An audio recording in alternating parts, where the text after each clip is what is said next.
Bienvenidos todos a Audio Lectura Cristiana. En esta ocasión leeremos La persona del Espíritu Santo, su personalidad, naturaleza y oficios, por el teólogo Charles Hodge. Hodge nos da una instructiva enseñanza acerca de este tema poco conocido o profundizado el día de hoy, la persona del Espíritu Santo. ¿Quién es? ¿Cuál es su naturaleza y ministerio? Acompáñanos a escuchar esta edificante lectura. Esperamos les sea de gran bendición para todos. Dicho esto, amados hermanos, comencemos. Las palabras rajú y peuma se usan en diferentes sentidos, tanto literales como figurados, en las Sagradas Escrituras. Significan propiamente viento, como cuando nuestro Señor dice, el pneuma sopla donde quiere. Luego, cualquier poder invisible. Luego, agentes inmateriales e invisibles, como el alma y los ángeles. Luego, Dios mismo, de quien se dice que es espíritu, para expresar su naturaleza de ser inmaterial e inteligente. Y, finalmente, la tercera persona de la Trinidad es llamada el Espíritu, por eminencia, probablemente por dos razones. Primero, porque Él es el poder o la eficiencia de Dios, es decir, la persona a través de la cual la eficiencia de Dios se ejerce directamente. Y segundo, para expresar su relación con las demás personas de la Trinidad. Como padre e hijo son términos que expresan relación. Es natural inferir que la palabra espíritu debe entenderse de la misma manera. El Hijo es llamado el Verbo, como revelador o imagen de Dios, y la tercera persona es llamada Espíritu, como su aliento o poder. También se le llama predominantemente Espíritu Santo, para indicar tanto su naturaleza como sus operaciones. Él es absolutamente santo en su propia naturaleza y causa de la santidad en todas las criaturas. Por la misma razón se le llama Espíritu de verdad, Espíritu de sabiduría, de paz, de amor y de gloria. A. Su personalidad. Los dos puntos a considerar en referencia a este tema son, primero, la naturaleza y segundo, el oficio u obra del Espíritu Santo. Con respecto a su naturaleza, ¿es una persona o un mero poder? Y si es una persona, ¿es creado o divino, finito o infinito? La personalidad del Espíritu ha sido la fe de la Iglesia desde el principio. Tuvo pocos oponentes incluso en el caótico período de la teología, y en los tiempos modernos solo ha sido negada por socinianos, arrianos y sabelianos.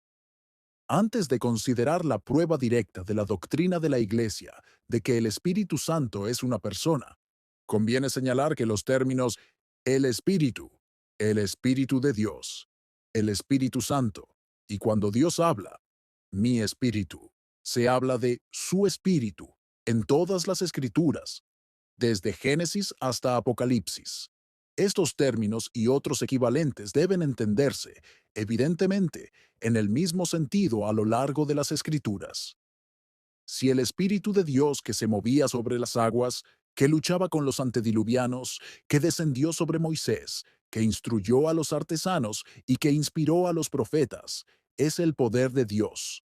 Entonces, el Espíritu que descendió sobre los apóstoles, que Cristo prometió enviar como consolador y defensor, y al cual se refieren la instrucción, la santificación y la guía del pueblo de Dios, también debe ser el poder de Dios.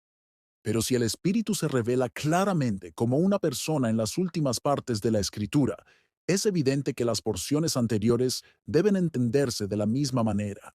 Si el Espíritu de Dios que se movía sobre las aguas, que luchaba con los antediluvianos, que descendió sobre Moisés, que instruyó a los artesanos y que inspiró a los profetas, es el poder de Dios, entonces, el Espíritu que descendió sobre los apóstoles, que Cristo prometió enviar como consolador y defensor, y al cual se refieren la instrucción, la santificación y la guía del pueblo de Dios, también debe ser el poder de Dios. Pero si el Espíritu se revela claramente como una persona en las últimas partes de la Escritura, es evidente que las porciones anteriores deben entenderse de la misma manera. Una parte de la Biblia, y mucho menos uno o pocos pasajes, No debe tomarse por sí sola ni recibir la interpretación que puedan dar las palabras aisladas, sino que la Escritura debe interpretarla. Otra observación obvia sobre este tema es que el Espíritu de Dios ocupa la misma prominencia en todas las partes de la palabra de Dios. Su intervención no ocurre en raras ocasiones, como la aparición de ángeles o las teofanías, mencionadas aquí y allá en el volumen sagrado, sino que se le representa como omnipresente y omnipresente. Es como si se eliminara de la Biblia el nombre y la doctrina de Dios, así como el nombre y el oficio del Espíritu. Tan solo en el Nuevo Testamento se le menciona casi 300 veces. Sin embargo, no es solo la frecuencia con la que se menciona al Espíritu y la prominencia que se da a su persona y obra, sino también las múltiples e interesantes relaciones que se le presentan como representante del pueblo de Dios, la importancia y la cantidad de sus dones, y la absoluta dependencia del creyente y de la iglesia de él para la vida espiritual y eterna, lo que hace que la doctrina del Espíritu Santo sea absolutamente fundamental para el Evangelio. La obra del Espíritu al aplicar la redención de Cristo se presenta como tan esencial como la redención misma. Por lo tanto, es indispensable que conozcamos lo que la Biblia enseña acerca del Espíritu Santo, tanto en cuanto a su naturaleza como a su oficio. Prueba de su personalidad. Las Escrituras enseñan claramente que Él es una persona. La personalidad incluye inteligencia, voluntad y subsistencia individual. Por lo tanto, si se puede probar que todo esto se atribuye al Espíritu, se prueba que Él es una persona.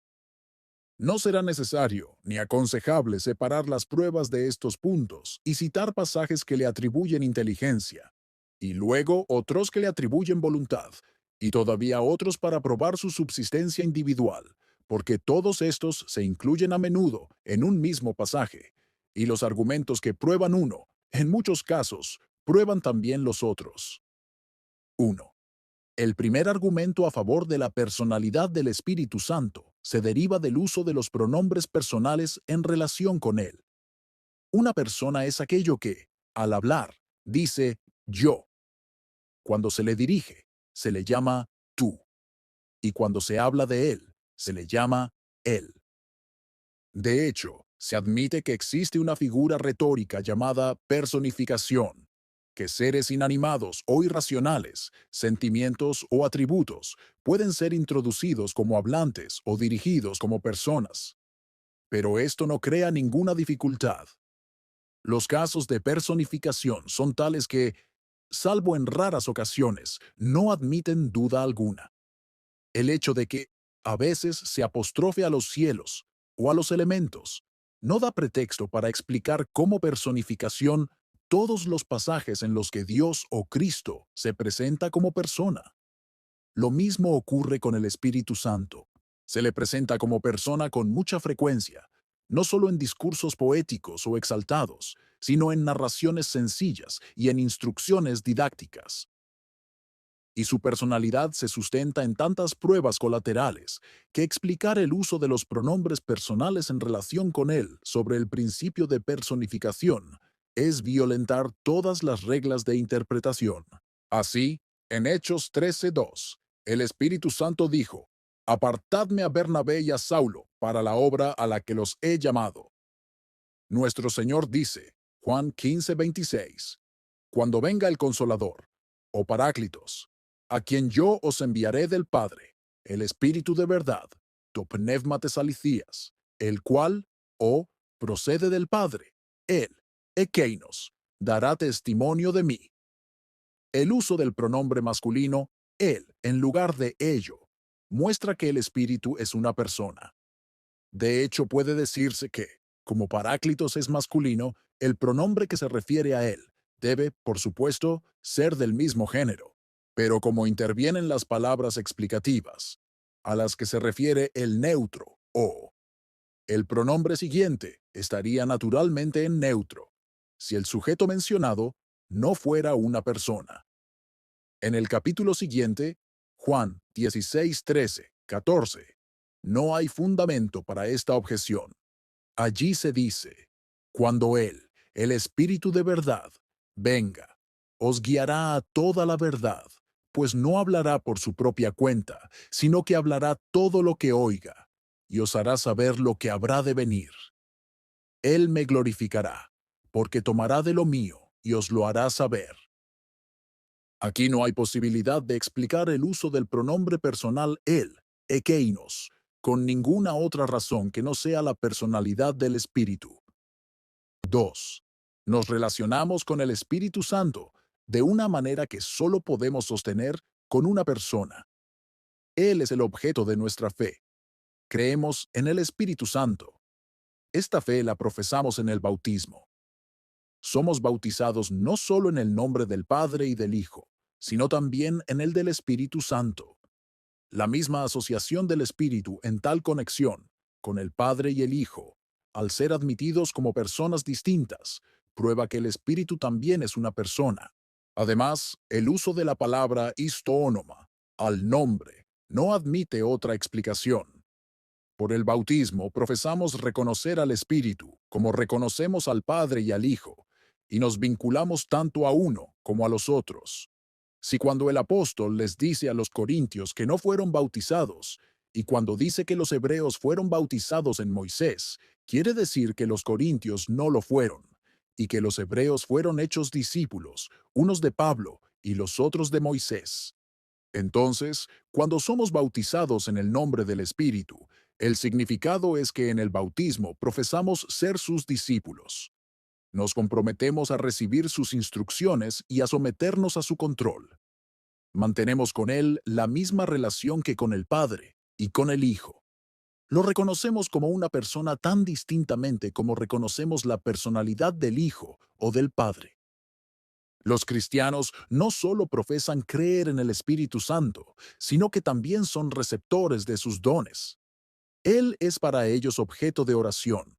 En la bendición apostólica se invoca solemnemente la gracia de Cristo, el amor del Padre y la comunión del Espíritu Santo. Oramos al Espíritu para que se comunique con nosotros, para que, según la promesa de nuestro Señor, more en nosotros, como oramos a Cristo para que seamos objeto de su amor inmerecido. Por consiguiente, se nos exhorta a no pecar contra el Espíritu Santo, a no resistirlo ni contristarlo.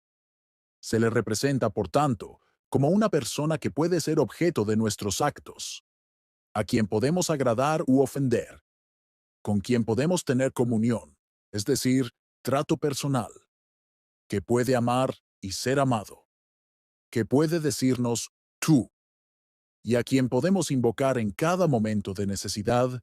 3. El Espíritu también sustenta nuestras relaciones y desempeña funciones que solo una persona puede sostener o desempeñar. Él es nuestro Maestro, santificador, consolador y guía. Él gobierna a todo creyente guiado por el Espíritu y a toda la Iglesia. Él llama, como llamó a Bernabé y a Saulo, a la obra del ministerio o a algún campo de labor específico. Los pastores u obispos son nombrados supervisores por el Espíritu Santo. 4. En el ejercicio de estas y otras funciones, en la Biblia se atribuyen constantemente al Espíritu actos personales, es decir, actos que implican inteligencia, voluntad y actividad o poder. El Espíritu escudriña, selecciona, revela y reprende. A menudo leemos que el Espíritu dijo, Hechos 13:2, 21:11, Primera de Timoteo 4:1. Esto se hace tan constantemente que el Espíritu aparece como un agente personal de un extremo a otro de las Escrituras, de modo que su personalidad está fuera de toda duda. La única pregunta posible es si Él es una persona distinta del Padre. Pero de esto no puede haber duda razonable, ya que se dice que Él es el Espíritu de Dios y el Espíritu que es de Dios. Como Él se distingue del Padre en las formas del bautismo y la bendición, como Él procede del Padre y como Él es prometido, enviado y dado por el Padre. De modo que confundir al Espíritu Santo con Dios equivaldría a hacer ininteligibles las Escrituras. 5. Todos los elementos de la personalidad, a saber, la inteligencia, la voluntad y la subsistencia individual, no solo están involucrados en todo lo que se revela así, respecto a la relación que el Espíritu mantiene con nosotros y la que mantenemos con Él, sino que todos ellos se le atribuyen claramente. Se dice que el Espíritu sabe, quiere y actúa. Él escudriña o conoce todas las cosas, incluso las profundidades de Dios. Nadie conoce las cosas de Dios, sino el Espíritu de Dios. Primera de Corintios 2, 10, 12. Él distribuye a cada uno individualmente como Él quiere. Primera de Corintios 12, 11. Su subsistencia individual está involucrada en su ser un agente y en ser el objeto en el que termina la actividad de otros. Si Él puede ser amado, reverenciado y obedecido, u ofendido y pecador en su contra, debe ser una persona. 6.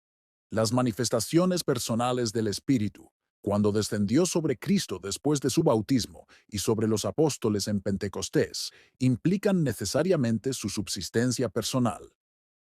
No fue ningún atributo de Dios, ni su mera eficiencia, sino Dios mismo, lo que se manifestó en la zarza ardiente, en el fuego y las nubes del monte Sinaí, en la columna que guió a los israelitas por el desierto, y en la gloria que moraba en el tabernáculo y en el templo.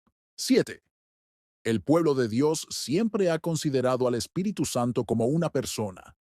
Han acudido a Él para recibir instrucción, santificación, dirección y consuelo. Esto forma parte de su religión. El cristianismo, considerado subjetivamente, no sería lo que es sin este sentido de dependencia del Espíritu y este amor y reverencia por su persona. Todas las liturgias, oraciones y alabanzas de la Iglesia están llenas de súplicas y exhortaciones al Espíritu Santo. Este es un hecho que no admite solución racional si las Escrituras no enseñan realmente que el Espíritu es una persona distinta. La regla, quod semper, quod ubique, quod ab omnibus, es sostenida tanto por protestantes como por romanistas. No es a la autoridad del consenso general como evidencia de la verdad a lo que se oponen los protestantes, sino a las aplicaciones que de él hace la Iglesia Pontificia y al principio en el que se basa dicha autoridad. Todos los protestantes admiten que los verdaderos creyentes de todas las épocas y países tienen una sola fe, así como un solo Dios y un solo Señor. B. Divinidad del Espíritu Santo. Sobre este tema ha habido poca controversia en la Iglesia. El Espíritu se presenta de forma tan prominente en la Biblia como poseedor de atributos divinos y ejerciendo prerrogativas divinas, que desde el siglo IV su verdadera divinidad jamás ha sido negada por quienes reconocen su personalidad. 1. En el Antiguo Testamento, todo lo que se dice de Jehová se dice del Espíritu de Jehová. Y por lo tanto, si este último no es una mera perífrasis de aquel, necesariamente debe ser divino. Las expresiones Jehová dijo y el Espíritu dijo se intercambian constantemente y se dice que las acciones del Espíritu son acciones de Dios. 2. En el Nuevo Testamento, el lenguaje de Jehová se cita como el lenguaje del Espíritu. En Isaías 6:9 está escrito, Jehová dijo, ve y dile a este pueblo. Este pasaje es citado por Pablo, Hechos 28, 25. Bien habló el Espíritu Santo por medio del profeta Isaías. En Jeremías 31, 31, 33, 34, se dice, He aquí que vienen días, dice Jehová, en que haré un nuevo pacto con la casa de Israel, lo cual es citado por el apóstol en Hebreos 10:15, diciendo, de lo cual también el Espíritu Santo nos es testigo, porque después de que él había dicho antes, este es el pacto que haré con ellos. Después de aquellos días, dice el Señor, pondré mis leyes en sus corazones. Así constantemente, el lenguaje de Dios es citado como el lenguaje del Espíritu Santo. Los profetas eran los mensajeros de Dios. Pronunciaron sus palabras, dieron sus órdenes, pronunciaron sus amenazas y anunciaron sus promesas, porque hablaban inspirados por el Espíritu Santo. Eran los órganos de Dios, porque eran los órganos del Espíritu. El Espíritu, por lo tanto, debe ser Dios. 3. En el Nuevo Testamento se continúa con el mismo modo de representación. Los creyentes son el templo de Dios, porque el Espíritu mora en ellos. Efesios 2:22. Sois morada de Dios en el Espíritu. Primera de Corintios 6:19. ¿No sabéis que tu cuerpo es templo del Espíritu Santo, el cual está en vosotros, el cual tenéis de Dios? En Romanos 8, 9 y 10 se dice que la morada de Cristo es la morada del Espíritu de Cristo, y que esto es la morada del Espíritu de Dios. En Hechos 5, 1, 4 se dice que Ananías mintió a Dios porque mintió contra el Espíritu Santo. 4. Nuestro Señor y sus apóstoles hablan constantemente del Espíritu Santo como poseedor de todas las perfecciones divinas. Cristo dice, todo pecado y blasfemia será perdonado a los hombres, pero la blasfemia contra el Espíritu Santo no les será perdonada. Mateo 12:31. El pecado imperdonable, entonces, es hablar contra el Espíritu Santo. Esto no podría ser a menos que el Espíritu Santo fuera Dios. El apóstol, en 1 Corintios 2, 10, 11, dice que el Espíritu sabe todas las cosas, incluso las cosas profundas, los propósitos más secretos de Dios. Su conocimiento es proporcional al conocimiento de Dios. Él sabe las cosas de Dios como el espíritu de un hombre sabe las cosas de un hombre. La conciencia de Dios es la conciencia del espíritu. El salmista nos enseña que el espíritu es omnipresente y eficiente en todas partes. ¿A dónde? Pregunta. ¿Me iré de tu espíritu? ¿Y a dónde huiré de tu presencia? Salmo 139, 7. La presencia del Espíritu es la presencia de Dios. El profeta expresa la misma idea cuando dice, ¿puede alguien esconderse en escondrijos donde yo no lo vea? Dice Jehová. ¿No lleno yo los cielos y la tierra? Dice Jehová. Jeremías 23, 24. 5. Las obras del Espíritu son las obras de Dios. Él formó el mundo. Génesis 1, 2. Él regenera el alma. Nacer del Espíritu es nacer de Dios. Él es la fuente de todo conocimiento, el dador de inspiración, el maestro, el guía, el santificador y el consolador de la iglesia en todas las épocas. Él moldea nuestros cuerpos, formó el cuerpo de Cristo como morada adecuada para la plenitud de la deidad, y Él ha de vivificar nuestros cuerpos mortales. Romanos 8, 11, 6. Por lo tanto, Él es presentado en las Escrituras como el objeto apropiado de adoración, no solo en la fórmula del bautismo y en la bendición apostólica, que traen la doctrina de la Trinidad a la memoria constante como la verdad fundamental de nuestra religión, sino también en la exigencia constante de que lo miremos y dependamos de Él para todo bien espiritual, y lo reverenciemos y obedezcamos como nuestro divino Maestro y Santificador.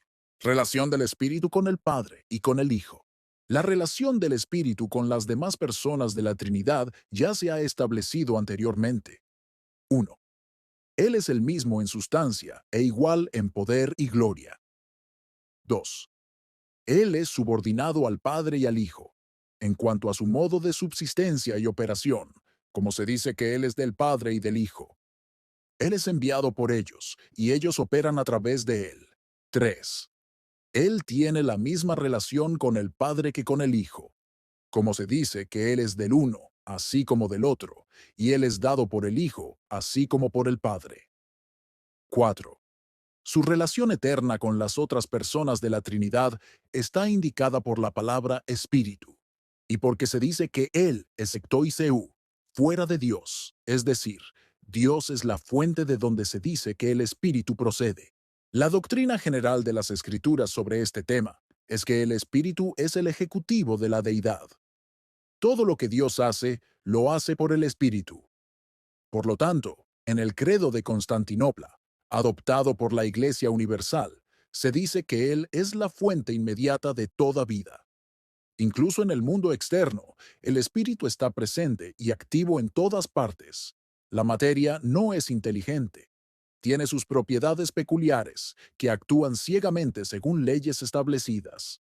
Por lo tanto, la inteligencia manifestada en las estructuras vegetales y animales no debe referirse a la materia, sino al Espíritu omnipresente de Dios.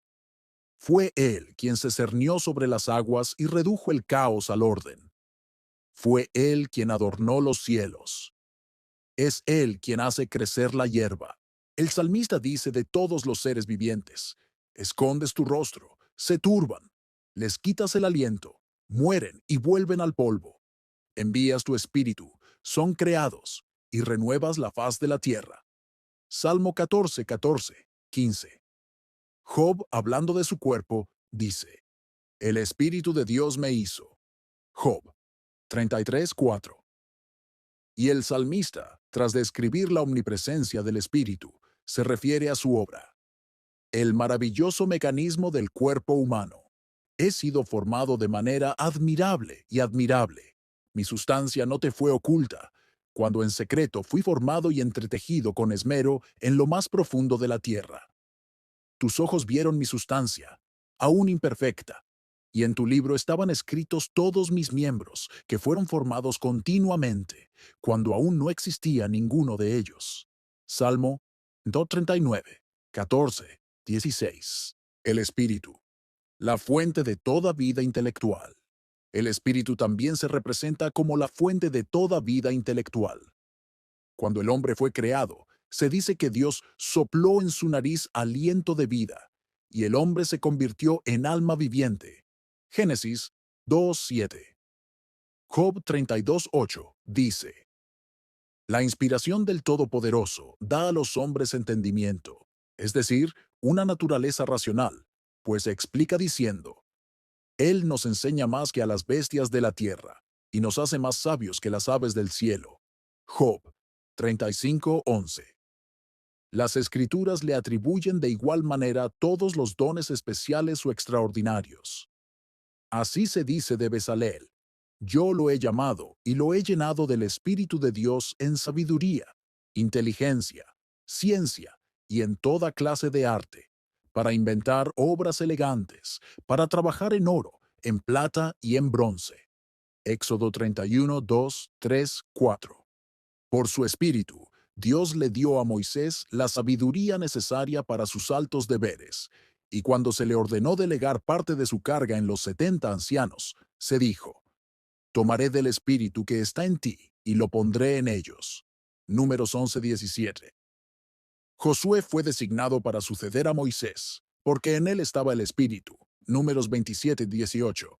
De igual manera, los jueces, que de vez en cuando eran nombrados según lo exigiera la emergencia, eran capacitados por el Espíritu para su obra peculiar, ya fuera como gobernantes o como guerreros. De Otoniel se dice, el Espíritu del Señor vino sobre él, y juzgó a Israel y salió a la guerra. Jueces 3:10. Así se dice que el Espíritu del Señor vino sobre Gedeón, Jefté y Sansón. Cuando Saúl ofendió a Dios, se dice que el Espíritu del Señor se apartó de él. Primera de Samuel 16:14. Cuando Samuel ungió a David, el Espíritu del Señor vino sobre él desde ese día. Primera de Samuel 16:13. De igual manera, bajo la nueva dispensación, el Espíritu se presenta no solo como el autor de dones milagrosos, sino también como el que otorga las cualidades para enseñar y gobernar en la Iglesia. Todas estas funciones son independientes de la influencia santificadora del Espíritu. Cuando el Espíritu descendió sobre Sansón o Saúl, no fue para santificarlos, sino para dotarlos de un extraordinario poder físico e intelectual. Y cuando se dice que se apartó de ellos, significa que esos dones extraordinarios les fueron retirados. B. El oficio de los espíritus en la obra de la redención. Con respecto al oficio del espíritu en la obra de redención, las Escrituras enseñan 1. Que Él moldeó el cuerpo y dotó al alma humana de Cristo con todas las cualidades necesarias para su obra. A la Virgen María se le dijo, el Espíritu Santo vendrá sobre ti, y el poder del Altísimo te cubrirá con su sombra, por lo cual, también el santo ser que nacerá será llamado Hijo de Dios. Lucas 1:35. El profeta Isaías predijo que el Mesías sería colmado de todos los dones espirituales. He aquí mi siervo, a quien yo sostengo, mi escogido, en quien mi alma se complace. He puesto mi espíritu sobre él. Él traerá juicio a las naciones. Isaías 42:1. Saldrá una vara del tronco de Jesé, y un vástago brotará de sus raíces, y reposará sobre él el espíritu del Señor, espíritu de sabiduría y de inteligencia, espíritu de consejo y de poder, espíritu de conocimiento y de temor del Señor. Isaías 11:1, 2. Cuando nuestro Señor apareció en la tierra, se dice que recibió el Espíritu sin medida. Y Juan dio testimonio, diciendo: Vi al Espíritu que descendía del cielo como paloma, y permaneció sobre él. Juan 1:32. Por lo tanto, se decía que estaba lleno del Espíritu Santo. 2. Que el Espíritu es el revelador de toda la verdad divina. Las doctrinas de la Biblia se llaman las cosas del Espíritu. Con respecto a los escritores del Antiguo Testamento, se dice que hablaron inspirados por el Espíritu Santo. El lenguaje de Miqueas es aplicable a todos los profetas. Ciertamente estoy lleno de poder por el Espíritu del Señor, de juicio y de fuerza, para declarar a Jacob su transgresión y a Israel su pecado. Miqueas 3:8. Se afirma que el Espíritu Santo dijo lo que dijo David.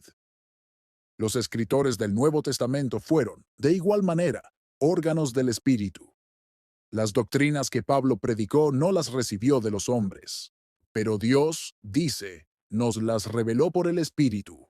Primera de Corintios 2:10. El Espíritu también guió la expresión de esas verdades, pues añade, lo cual también hablamos, no con palabras enseñadas por sabiduría humana, sino con las que enseña el Espíritu Santo, comunicando las cosas del Espíritu con las palabras del Espíritu.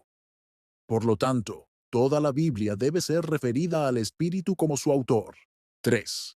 El Espíritu no solo revela así la verdad divina, habiendo guiado infaliblemente a santos hombres de la antigüedad al registrarla, sino que la acompaña en todas partes con su poder. Toda verdad es impuesta al corazón y a la conciencia, con mayor o menor poder, por el Espíritu Santo, donde quiera que se conozca. A esta influencia omnipresente debemos todo lo que hay de moralidad y orden en el mundo. Pero además de esta influencia general, que suele llamarse gracia común, el Espíritu ilumina especialmente la mente de los hijos de Dios para que conozcan las cosas que Dios les ha dado o revelado gratuitamente. El hombre natural no las recibe ni puede conocerlas, porque se disciernen espiritualmente. Por lo tanto, a todos los creyentes se les llama espirituales, porque así son iluminados y guiados por el Espíritu. 4. El oficio especial del Espíritu es convencer al mundo de pecado, revelar a Cristo, regenerar el alma, guiar a los hombres al ejercicio de la fe y el arrepentimiento, morar en quienes así renueva, como principio de una vida nueva y divina. Mediante esta morada del Espíritu, los creyentes se unen a Cristo y entre sí, formando un solo cuerpo. Este es el fundamento de la comunión de los santos, haciéndolos uno en la fe, uno en el amor, uno en su vida interior y uno en sus esperanzas y destino final. 5. El Espíritu también llama a los hombres a desempeñar cargos en la Iglesia y los dota de las cualidades necesarias para el éxito en el desempeño de sus deberes. El oficio de la Iglesia en este asunto es simplemente confirmar y autenticar el llamado del Espíritu. Así, el Espíritu Santo es el autor inmediato de toda verdad, de toda santidad, de todo consuelo, de toda autoridad y de toda eficiencia en los hijos de Dios individualmente y en la Iglesia colectivamente. Amén. Muchas gracias por escuchar Audio Lectura Cristiana. Que el Señor les bendiga, amados hermanos. Hasta la próxima.